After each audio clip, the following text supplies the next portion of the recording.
Warahmatullahi wabarakatuh kepada seluruh jajaran pegawai Kejaksaan Negeri Magetan, wabil khusus Kepala Kejaksaan Negeri Magetan, Bapak Iswanto, beserta staf-stafnya, serta seluruh anggota dari TNI maupun Polri yang memantau dari gerakan teman-teman kami dari Front Aktivis Lintas Sektoral.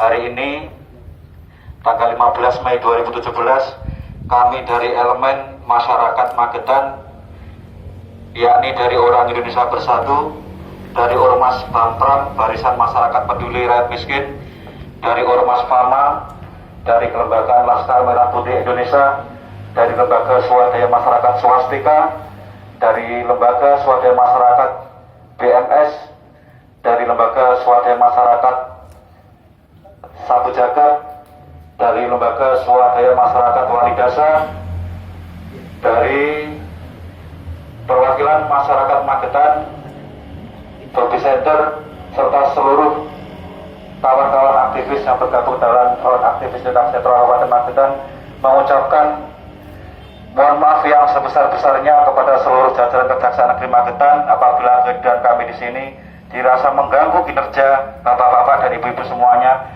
dalam mengungkapkan menuntaskan kasus-kasus yang ada di Magetan.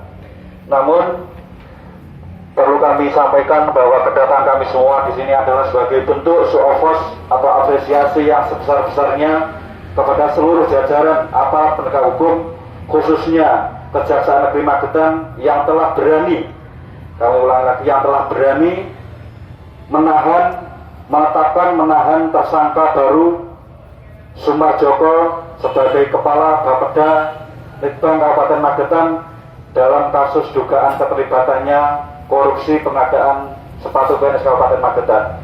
Ini adalah bentuk dukungan kami karena sebelumnya mohon maaf bapak-bapak dan ibu-ibu semuanya ada dalam, kami sebelumnya sangat ragu sekali kepada jenengan semuanya. Toh hari ini kemarin Allah telah membuktikan bahwa Kejaksaan Magetan tidak seperti yang disaksikan oleh masyarakat Magetan pada umumnya. Tepuk tangan untuk Kabupaten Magetan. Terus kemudian kami menitipkan doa-doa kami untuk Anda semuanya, kiranya tertuang di dalam karangan bunga sebagai bentuk harapan kami, sebagai bentuk dukungan kami. Di situ terdapat goresan-goresan pesan moral maupun bentuk permohonan kiranya agar semua pengusutan kasus korupsi yang ada di Magetan tidak hanya berhenti sampai di sini. Sebab mohon maaf apabila tentunya masih banyak kasus-kasus yang lain yang selama ini masyarakat Magetan menunggu dari kepastian hukum atau kinerja yang lainnya. Tentunya kami sangat akan menunggu dari jawaban bapak-bapak semuanya nantinya dalam proses kepastian hukum lanjutnya. Untuk selanjutnya mohon untuk Pak Dibosong sebelum penyerahan tumpeng untuk memberikan kata-kata kepada Kejaksaan dan kawan-kawan. Saya mencoba langsung ke pokok permasalahan. Terima kasih kepada Kajari atau yang mewakili yang telah sudi menerima kedatangan kami bersama rombongan di kantor Kejaksaan Negeri Magetan ini.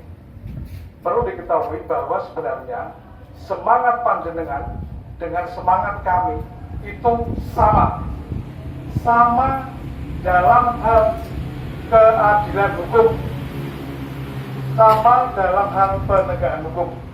Jadi kami mohon semangat itu bisa kita satukan untuk Magetan ke depan yang lebih baik dalam hal penanganan kasus-kasus yang sangat merugikan masyarakat Magetan. Selanjutnya kami minta senior kami Pak Joko untuk memotong tumpeng dan memberikan kepada Pak Kajari atau yang mewakili sebagai tanda penyatuan semangat kami, dan atau mohon kiranya kami diterima sebagai tamu yang setelah pada tahapan ini kami minta diterima untuk memberikan sedikit unek-unek kami kepada panjenengan semua. Itu permohonan kepada panjenengan. Monggo Pak Joko bisa dimulai. Apa? Ini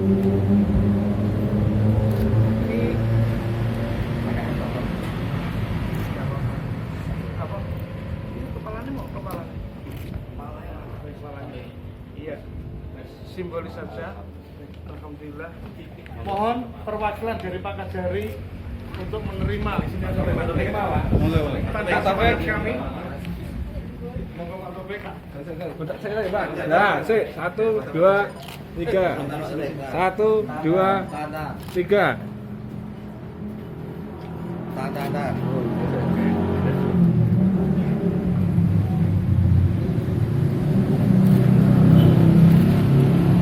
Ya, terima kasih sekali Pak. Ayo, silakan. Yang lain. Kita diberesi, yang lain masuk. Rekan-rekan yang nakal-nakal ini insya Allah sudah lama terbiasa dalam dunia lapangan.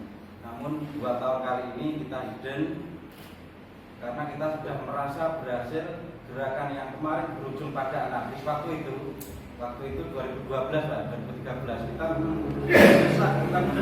Memang sebenarnya ada kerjasama baik antara Adiaksa bersama teman-teman aktivis bagaimana agar kasus Magetan ini bisa terbongkar, khususnya pengadaan kawasan industri rokok yang ada di Bendo, terus kemudian kasus yang sempat dilidik oleh kejaksaan yaitu adalah kunjungan kerja dibuka fiktif DPRD Magetan.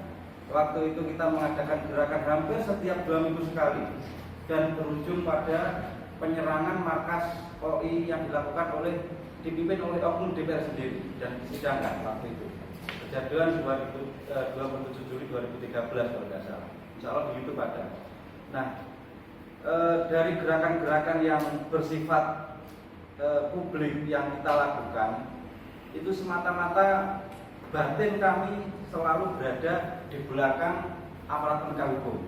Karena apa? Kami semua paham penanganan kasus di Magetan pasti ada intervensi, mesti Pak. Nah, mungkin ini adalah waktu yang sangat tepat ketika untuk membuka semua kasus di Magetan, karena mau tidak mau dinasti kepentingan politik atau kekuasaan politik akan segera beralih. Nah, karena itu kami dari rekan-rekan aktivis LSM dan Ormas kepada siapa kalau tidak kepada jenengan kami untuk mengadu. Tentunya tidak hanya kasus sepatu Pak, karena masih ada kasus-kasus lama yang mungkin yang tentunya tidak berhenti kepastian hukumnya sampai di Pak Sekda seperti kasus Kirbendo. Terus kemudian atensi yang selalu kita suarakan tentang kunjungan kerja fiktif, berapa ratus juta yang kemarin sempat dimuatkan di berbagai media. Nah, kebetulan Bapak Taufik dan Pak Kuncoro, Pak Dodi, rekan-rekan ini selingkuh Pak. Selain dari menjadi anggota aktivis LSM Ormas, kita adalah jurnalis, memiliki media masing-masing. Nah, ini artinya kita juga memiliki roda untuk menggerakkan isu di masyarakat yang menjadi kepentingan publik. Terus yang mungkin yang perlu kami requestkan lagi untuk Adiaksa, untuk Kirbendo ini tentunya tidak berhenti sampai di penahanan Sekda Ajis karena kasusnya belum inkrah untuk yang Pak Eko CS ya, waktu itu pernah sempat ditahan beberapa bulan. Terus kemudian untuk kunjungan kerja fiktif, kami tidak pernah berani memvonis itu salah Pak. Tapi tentunya seperti ini, ketika kami melakukan aksi 2 kali di DPR dan kejaksaan itu aman-aman saja menggunakan Kirbendo, terus kemudian kami tumpangi dengan kunjungan kerja fiktif. Nah, waktu itu 27 Juli dari 15 aktivis diserang oleh 180 preman dipimpin oleh oknum DPR sendiri. Di YouTube ada. Nah, tentunya ini menjadi penguat batin kami. Kenapa ini? Ada apa? Sampai DPR berani menerjunkan oknumnya dan memimpin massa untuk menyerang markas kami. Pas aksi di sini, Pak. Jadi kami sempat orasi di sini 15 menit ya. Orasi tercepat itu. Kebetulan alhamdulillah aparat dari kepolisian mengalihkan rute kami untuk selamat sampai tujuan dan sampai rumah. Nah, kejadian kebetulan pas di rumah, di markas dan teman-teman markas. Dari keprihatinan itu tentunya kami sangat sakit Pak. Sakitnya apa? Ini ketika kejaksaan harusnya bisa melihat kasus yang digelontorkan teman-teman aktivis sampai diserang seperti ini, mesti ada muatan seperti ini. Nah, itu sebenarnya insya Allah datanya sudah di kejaksaan mungkin Pak. mungkin kalau memang perlu tambahan data lagi ya kita masukkan lagi dengan itu. Sepertinya seperti itu. Mungkin dari saya demikian dulu Pak. Mungkin sudah Pak terus ada Pak Joko. Sebenarnya kami kesini juga pengen ketemu dengan Bapak Kadari karena ingin menjadi semangat apa itu untuk teman-teman kita. Karena mungkin Kadari itu nggak ada, kita ya kasih khusus kasih bintang. Dan di sini saya mau nanti Bapak itu membuka kembali apa itu peti esnya itu dibuka kembali, terutama dalam kasus care itu kan tadinya kejaksaan mungkin kasasi karena ada beberapa peradilan kita kalahkan. Akhirnya bunyi dari kasasi itu segera kejaksaan untuk meneruskan kasus-kasus apa itu masalah pimpinan proyek itu yang sekarang itu Pak Camatnya sudah kena, sekjennya kena, apa itu, nah ini pimpronnya di mana ya? Ini saya kira kejaksaan supaya membuka kembali apa itu berkas-berkasnya itu masalah itu. Itu kira itu saya ajukan tahun 2010 di Polres. Oke. Nah itu bersamaan juga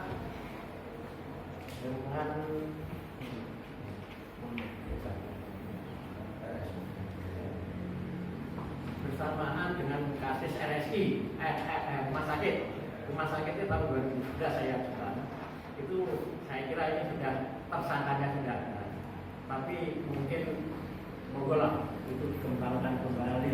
Itu saya harus lapor pimpinan langkah apa yang harus kita ambil, karena perkara-perkara ini saya masuk, ini perkara-perkara sudah di SP3, jadi saya tidak tahu tentang apa yang melatar belakangi penelitian, dan itu pun dalam SP3 itu sendiri ada diktum yang menyatakan apabila ditemukan bukti baru itu akan bisa dilakukan pembukaan dari penyidikan itu. Jadi itu intinya kami lapor pimpinan hasil dari pertemuan hari ini. Nanti biar pimpinan yang akan memberikan jawaban kepada teman-teman ASN. Satu lagi Pak Taufik, mudah-mudahan dalam waktu dekat Pak Kadari mengundang kita semua untuk bisa kenalan Pak. Iya, siap. Nanti kali ini sudah ada daftarnya. Nanti Pak Kasinen akan menyampaikan. Kebetulan ini kan berhubungan dengan intelijen. Kalau saya dalam hal penanganan kasusnya untuk komunikasi berikutnya itu nanti Pak Kasinen yang akan menyampaikan. Karena gini Pak Taufik, waktu selama Pak Aib dulu kita selalu diundang. Jadi kita waktu itu begitu dia masuk, dia mengundang kami. Ya ini kami tunggu-tunggu kok nggak ada undangan. Makanya kita berusaha untuk silaturahmi. Kebetulan memang begitu Pak Edi baru, Pak Kasidennya juga baru. Sehingga kan tidak tahu tentang. Jangan-jangan Presiden saya juga sudah lama setahun belum kenal kan gitu. Belum pernah ada yang melawan saya kan.